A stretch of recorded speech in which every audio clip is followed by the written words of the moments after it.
I wish I had an epidural. Contractions are the tightenings in your stomach, but that's not the only way contractions may feel. Hey, in today's video, I'm finally going to share a couple of things that have been waiting on my heart for quite a while since my first birth. Things that they don't tell you about contractions and how they feel. If you're new here, my name is Karyna. I am a mom of two. My first one is 3.5. She is a girl, and I have a baby boy who is 14 months old, and you hear him on the background here eating his snack while mama is filming. So I had two unmedicated, natural, meds-free births, but they were definitely different, and I have both birth stories filmed. I have those videos. I'll have them linked down below if you are curious. But today I'm making kind of like a warning video that honestly wanted to make 3 years ago. There are two things I'm going to unveil, because chances are many of you watching have no idea about this. First, contractions might not feel in your stomach. Yeah. And second, I want to compare how contractions feel while your water is not broken, not ruptured, and after, when your water is broke or they broke it at the hospital. And here on my channel, I share my experiences, ideas, tips and tricks to try and make motherhood and fatherhood a bit easier on you. I cover all the motherhood topics and homemaking topics, so if this sounds like something you could get value from, subscribe. I post every single Thursday, and hit the bell icon because I also do a bonus video here and there. I would love to have you here. So, contractions. If you're a first-time mom, I remember myself wondering, oh my god, how the labor will actually feel, and how will I know that I'm actually contracting?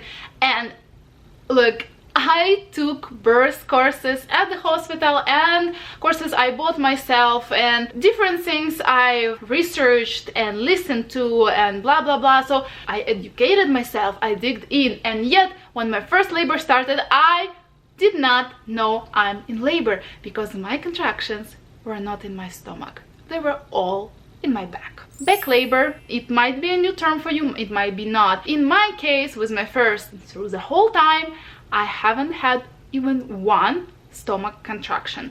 So how the back labor feels? It pretty much feels like your period cramping in your back. When you're getting closer to transition, it feels like it's in your butt, kind of.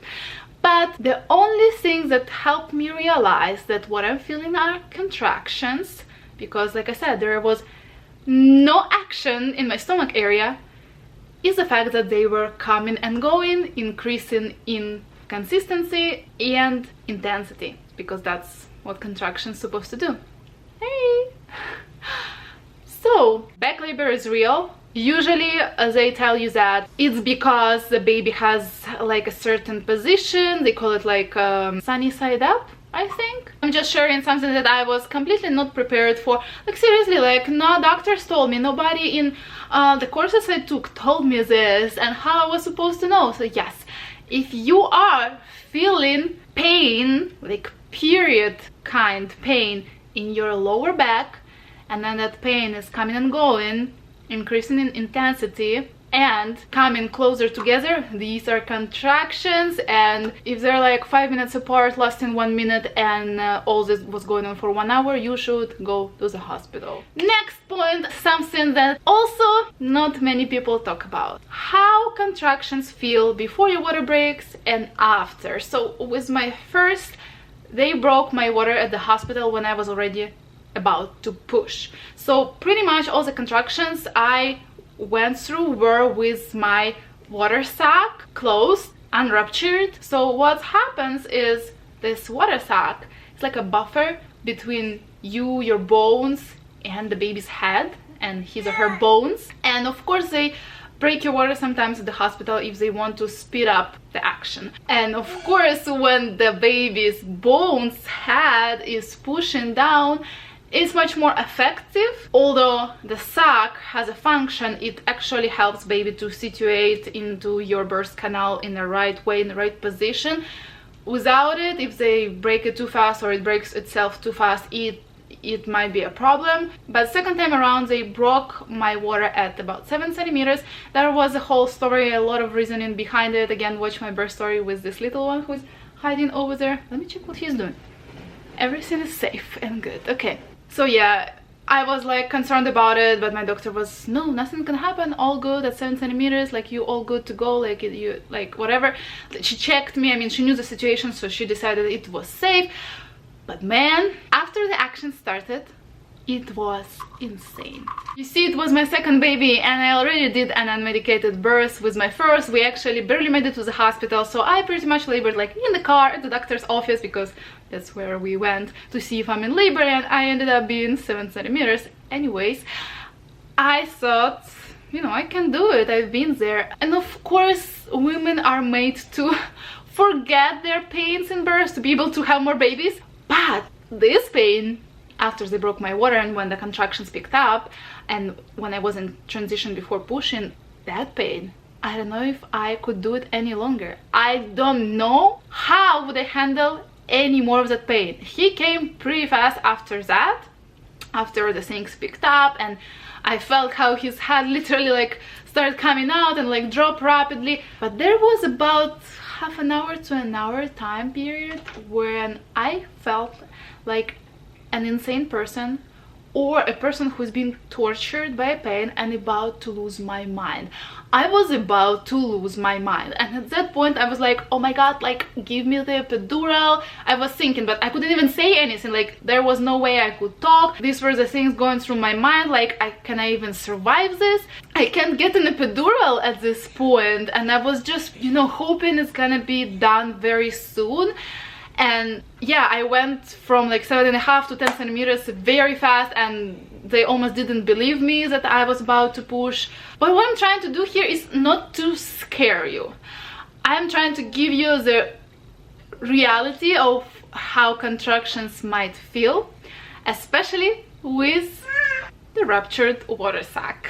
Wow. So with my second baby, I had both back contractions and stomach contractions, and before the crazy part started, before that more or less 1 hour period started where I was like transitioning and getting ready to push, before that, even after they broke my water, I felt like belly contractions were easier to handle than back contractions. And that's what I always heard, that back labor is harder, it's more painful usually, and that's how I felt definitely before the end. At the end, I don't even remember where the contractions were. Everything hurted, stomach, back, my butt, the rectal pressure, all of these things were happening, so I can't even tell. But the good news is, usually that part does not last long. And another little thing I want to tell you, which you probably might not expect from me if you've been around for a while. Oh, if you know that they will need to break your water, or if you know you're gonna get induced, because from what I heard, Pitocin contractions you get when you get induced with the hormone Pitocin that makes you contract, they are even worse to handle. So I would suggest you consider getting an epidural more than if you were to go more like natural way with no interventions, meaning no breaking your water, at least until the point where you push. Because yeah, in that agony that I was hoping I had epidural, because I didn't know if I could make it any longer.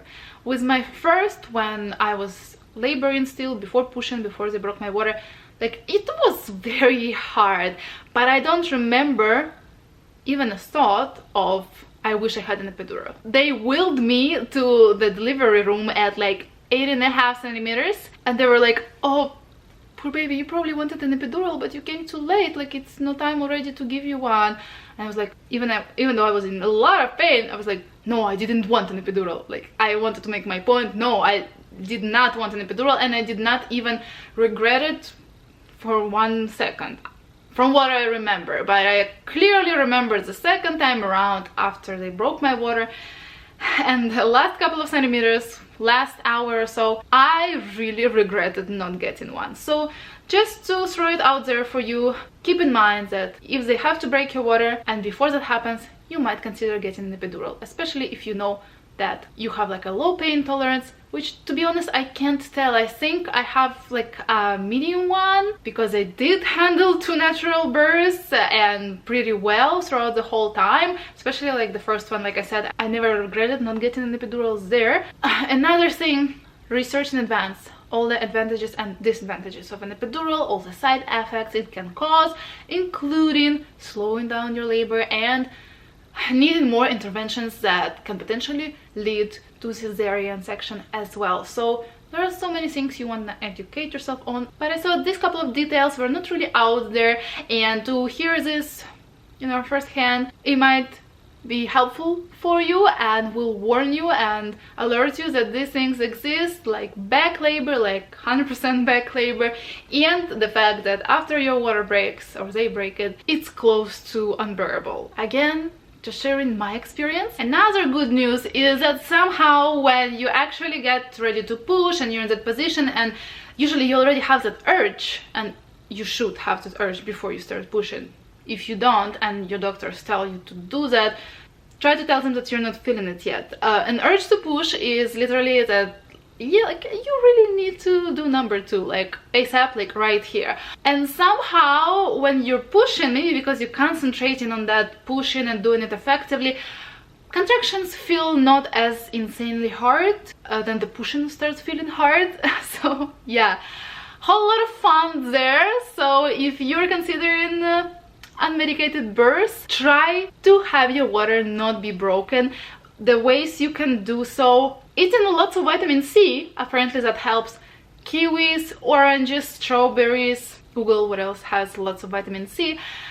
This is for your water to don't break on its own. However, of course, you don't really have control of it, but you can try. Eating lots of vitamin C rich foods is good for you anyways. Second thing, if your doctor allows you to, you can, you know, labor at home and stay at home until you go in close to the transition, until like about 6 centimeters or so, until you still can definitely talk through your contractions. But when you're starting to feel really bad, that's when you go to hospital, because lots of the times when we get to the hospital, labor slows down because we are distracted, we're maybe not feeling as safe, or we're scared, or new place, maybe bright lights, everything that actually does not help labor. And when your labor stops, they trying to speed it up and do something to make it going again, and one of those things is breaking your water. So if you want to avoid that, definitely try to go to the hospital like later on. So yeah, one natural birth, try to do everything to have your water not broken. But we're strong, you are strong, we're women made to have babies, and you can do it.